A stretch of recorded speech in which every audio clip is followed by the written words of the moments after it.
To everyone, again welcome on my YouTube channel तेरा मेरा maths. तो जैसे कि हमने अब जो नया टॉपिक स्टार्ट किया हुआ है वो कौन सा है, मैट्रिसेस के हमने प्रीवियस 2 लेक्चर कर लिए हैं।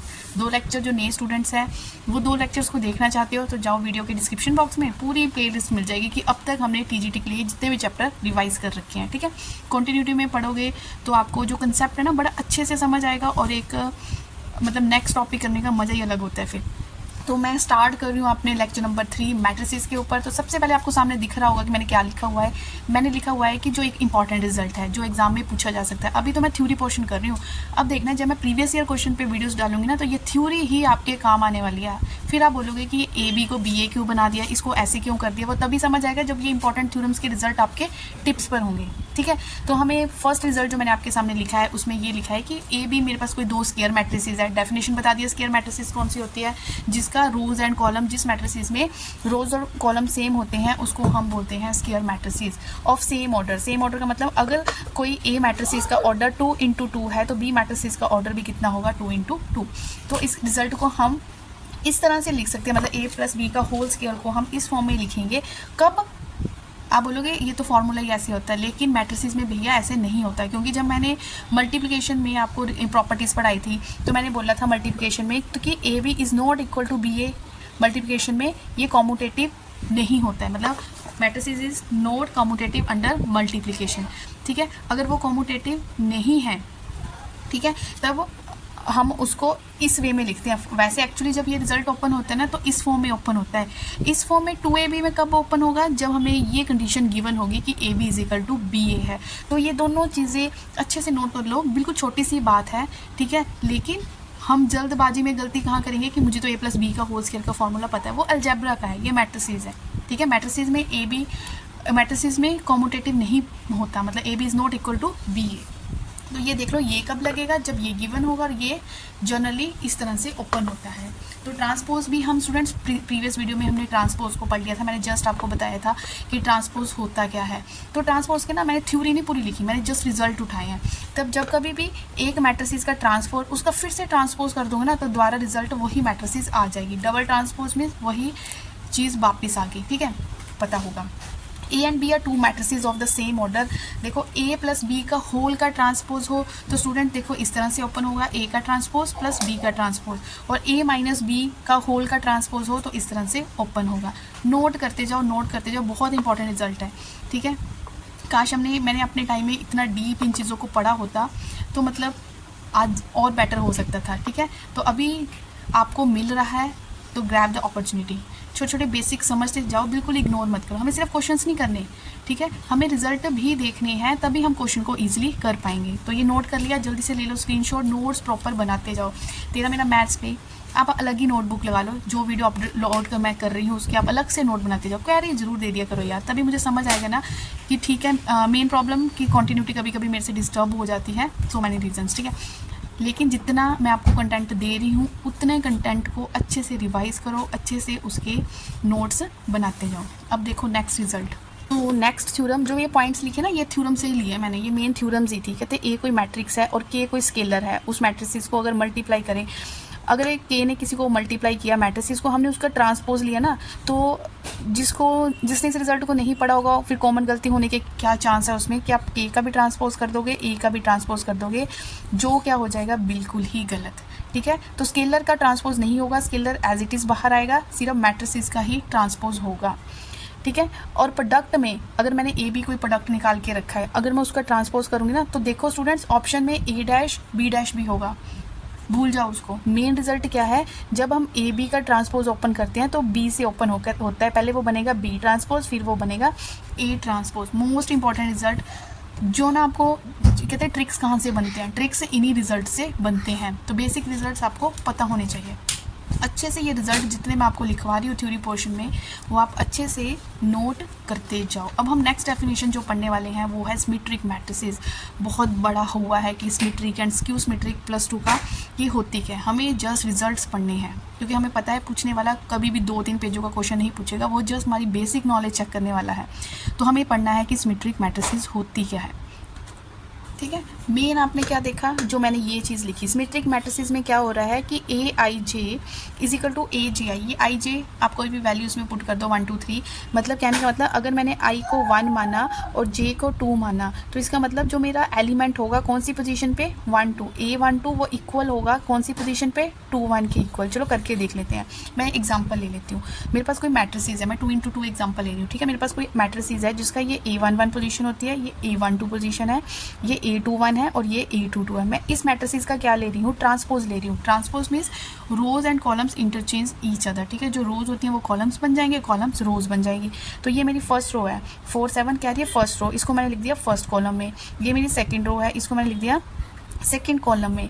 जब मैंने ट्रांसपोज ले लिया तब देखा कि ये दोनों फिर से वही बन गया, ये फिर से क्या बन रहा है, ए जैसा ही बन रहा है। इसका मतलब सिमेट्रिक मुझे एक रिजल्ट दे रहा है कि A is equal to A transpose होता है। ये है मेन रिजल्ट सिमेट्री का। किसको देख के आपको पता चलेगा कि गिवन मैट्रिसेस सिमेट्रिक दे रखी है या स्क्यू सिमेट्रिक दे रखी है। आपने क्या करना है, गिवन मैट्रिसेस का ट्रांसपोज निकाल लो। अगर सारा बिल्कुल सेम आया, जैसा ए था वैसा ही ए डैश आ गया, it means given matrices is symmetric matrices. तो ये रिजल्ट कहीं दिखे तो वो कैसी मैट्रिसेस होगी स्टूडेंट्स, वो एक सिमेट्रिक मैट्रिसेस होगी। सिमेट्रिक मैट्रिसेस के रिलेटेड मैं कुछ और आपको चीज़ें बताने वाली हूँ। कई बार होते हैं हम चीज़ पढ़ लेते हैं, अब मैं बताती हूँ कि कहाँ पे पढ़ी हुई चीज़ में भी हमें कन्फ्यूज़न हो सकती है।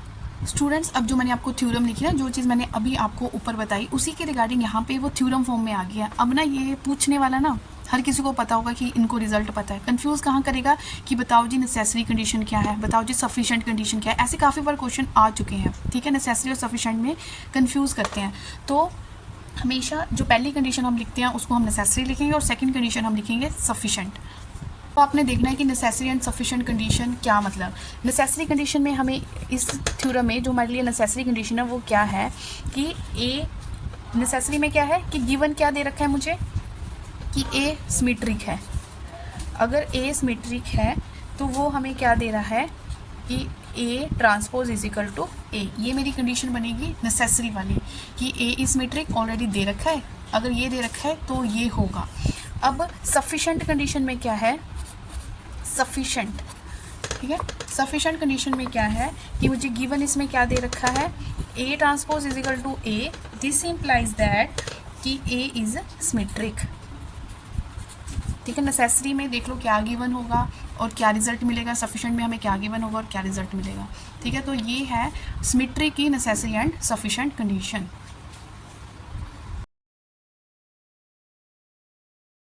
तो ये कुछ इंपॉर्टेंट रिजल्ट है जो सिमेट्रिक मैट्रिसेस के ऊपर है। अभी मैंने सिमेट्रिक पढ़ा ना, जिसमें ए डैश इज इक्वल टू ए होता है। तो काफ़ी चीज़ें आपको बहुत हेल्पफुल रिजल्ट है, बहुत एग्जांपल्स को हम एलिमिनेट कर सकते हैं अगर मुझे ये रिजल्ट पता है।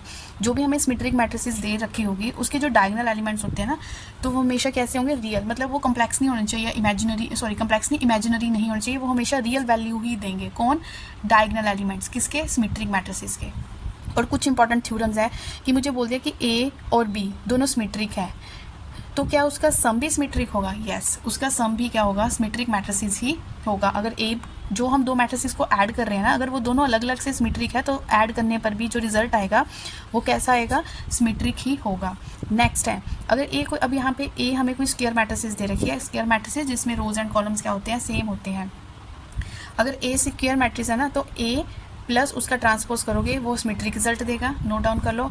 अगर ए माइनस उसका ट्रांसपोज देंगे तो वो स्क्यू सिमेट्रिक रिजल्ट देगा। मैं भी पढ़ाऊंगी, फिलहाल हम स्क्यू सिमेट्रिक को नोट कर लेते हैं। अगर मैं ए को मल्टीप्लाई कर दूँ उसके ट्रांसपोज के साथ तो वो सिमेट्रिक रिजल्ट देगा। अगर ए ट्रांसपोज को मल्टीप्लाई कर दूँ ए के साथ तब भी वो मुझे सिमेट्रिक रिजल्ट देगा। ठीक है, हमें पता है ये दोनों सेम नहीं है क्योंकि मल्टीप्लिकेशन कॉम्पिटेटिव नहीं होती है मैट्रिसेस में। ठीक है, तो ए डैश कुछ और है, ए डैश ए का मतलब कुछ और है। ठीक है, तो ये आप अच्छे से रिजल्ट्स को नोट डाउन कर लो। फिर अब मैं नेक्स्ट टर्म आपको बताने वाली हूँ कि स्क्यू सिमेट्रिक मैट्रिसेस कैसी होती है, कैसे किसी मैट्रिक्स को आप झट से देख के बता सकते हो कि हाँ जी ये तो स्क्यू सिमेट्रिक मैट्रिसेस है। तो हम करते हैं अपना नेक्स्ट टॉपिक। आई होप आप सभी ने ये इंपॉर्टेंट रिजल्ट अच्छे से नोट डाउन कर लिए होंगे।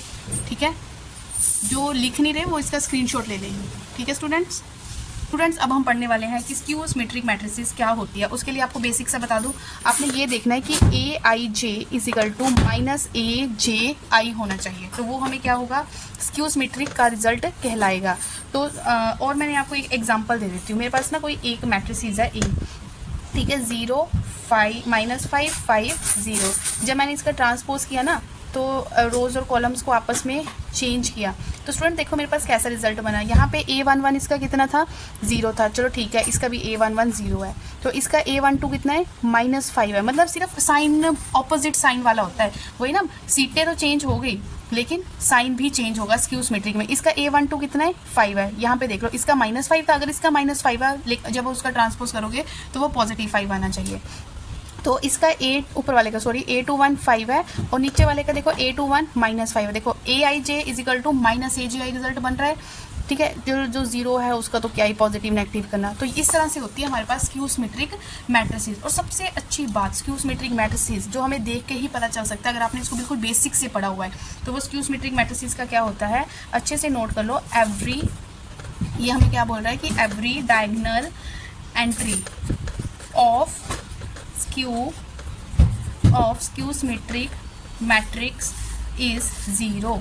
जो भी स्क्यू सिमेट्रिक मैट्रिसेस होगा ना, एक तो ये निशानी होगी कि AIJ = -AGI। उसके अलावा और क्या इसका रिजल्ट होगा कि जो इसके डायगोनल एलिमेंट्स होते हैं ना वो हमेशा 0 होते हैं। और सिमेट्रिक में हमने क्या पढ़ा था कि डायगोनल एलिमेंट्स आर रियल, और स्क्यू सिमेट्रिक में मैंने आपको क्या बोला कि डायगोनल एलिमेंट्स आर 0। बात ही खत्म रियल की, सीधा 0 होने चाहिए किसके, स्क्यू सिमेट्रिक के। तो एक थ्योरम अब इसकी रिगार्डिंग देख लो। तो ये रही थ्योरम जिसमें नेसेसरी एंड सफिशिएंट कंडीशन जैसे मैंने सिमेट्रिक मैट्रिसेस में बताई। ठीक है, तो इसमें नेसेसरी कंडीशन क्या बनेगी, ये रिजल्ट है। ठीक है, नेसेसरी कंडीशन आप किसको बोलोगे, नेसेसरी कंडीशन हमारे लिए होगी कि मुझे एक क्या दे रखा है, स्क्यू सिमेट्रिक मैट्रिसेस दे रखी है। मुझे एक स्क्यू सिमेट्रिक मैट्रिसेस दे रखी है, तो मेरे पास क्या आना चाहिए रिजल्ट कि A' = -A। Skew symmetric given होगा, दूसरा रिजल्ट ये हमारा बनेगा। और सफिशिएंट कंडीशन इस थ्योरम के लिए हमारी क्या बनेगी, अब इसमें मुझे गिवन क्या दे रखा है, A' उल्टा चलेगा ना कन्वर्सली, A' -A मुझे गिवन दे रखा होगा और फिर फाइनल रिजल्ट बनेगा A इज स्क्यू सिमेट्रिक। ठीक है, ये कंडीशन नेसेसरी है और दूसरी कंडीशन हमारे पास स्क्यू सिमेट्रिक है। ठीक है स्टूडेंट, तो जर्नलाइज करो सिमेट्रिक मैट्रिसेस हमने क्या पढ़ा, सिमेट्रिक मैट्रिसेस वो मैट्रिसेस होती है जिसमें A = A' होता है। ये क्या होती है हमारे पास सिमेट्रिक मैट्रिसेस। और जिसमें A' -A इस तरह से लिख लो, वो हमारी क्या होगी, स्क्यू सिमेट्रिक मैट्रिसेस होगी। तो ये रहा इंपॉर्टेंट रिजल्ट। जैसे हमने सिमेट्रिक मैट्रिसेस, अगर A सिमेट्रिक है, B सिमेट्रिक है तो A + B भी सिमेट्रिक होगा। इसमें क्या है, अगर A स्क्यू सिमेट्रिक है, B भी स्क्यू सिमेट्रिक है, अगर मैं उसका सम करूं तो सम भी क्या आएगा स्टूडेंट, स्क्यू सिमेट्रिक आएगा। ठीक है, तो वो क्या बनेगा हमारे पास, स्क्यू सिमेट्रिक बनेगा। तो एक और इम्पॉर्टेंट थ्योरम जो symmetric and skew symmetric matrices से रिलेटेड है वो लिख लो कि वो एज इट इज़ पढ़ लो। ये थ्योरम हमें क्या बोल रही है कि every square matrix is uniquely expressed as sum of symmetric and skew symmetric matrices. एक वर्ड को अच्छे से पढ़ लो इस थ्योरम का। ठीक है, एवरी ये नहीं कोई एक, एवरी स्क्वायर मैट्रिसेस को हम यूनिकली एक्सप्रेस कर सकते हैं किसके फॉर्म में, सिमेट्रिक और स्क्यू सिमेट्रिक के सम के फॉर्म में। तो इसको मैथमेटिकली हम लिख लेते हैं।